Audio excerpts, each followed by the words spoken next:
Now we can also detect the sulfur by using the same lysine extract. So the first step in this also is to make the lysine extract. So how we are making?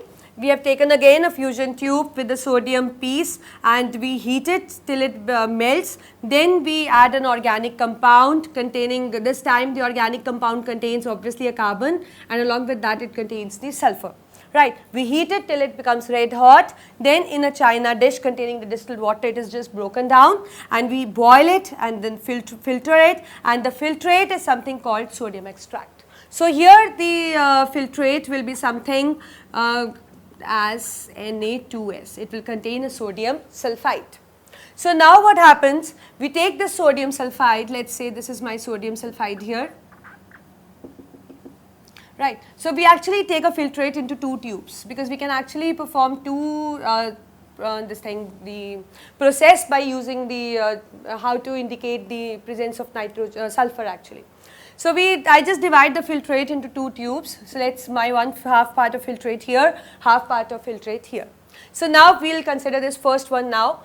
What we will be doing is, in this what we will be adding is, we will be just acidifying it with the help of acetic acid, followed by the addition of lead acetate. Boil it, right. So you know that what kind of reaction actually take place inside? It is Na2S plus CH3COO whole twice, Pb, that is lead acetate. It leads to the formation of PbS plus CH3COO, that is the sodium acetate and the lead sulfide. And you know that this lead sulfide is actually black in color. So the appearance of black color here just indicates the presence of sulfur. So what I did, I took half filtrate, I just acidified with the help of acetic acid, followed by the addition of lead acetate, and when we boil, the following reaction take place, and due to formation of this black color substance, that is lead sulfide, actually indicates the presence of sulfur in it. Now we can perform one more test, but before I tell you about that, I just want to tell you that here we cannot use sulfuric acid to acidify it.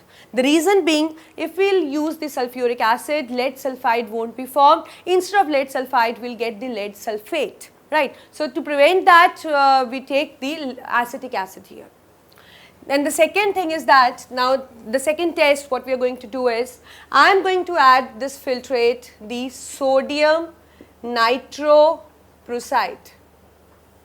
Now what's that? It is Na2FeCN5NO. This is something called as sodium nitroprusside, and we just again heat it little. Then what happens? This Na2S combined with this sodium sodium percite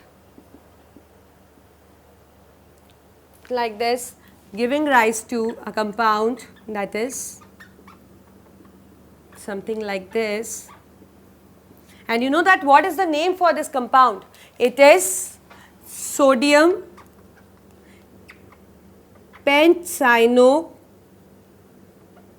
nitrosyl sulfide ferrate. Sodium pentacino nitrosyl sulfide ferrate. This is the compound. You know that what is the color for it? It is purple in color. So appearance of this purple color just indicates that the formation of sodium pentacino nitrosyl sulfide ferrate, which indicates that this organic compound actually contains the sulfur in it. So whenever you want to detect, the lysine test is the best test actually with what we use in the qualitative analysis. So this is how you can detect the presence of the sulfur.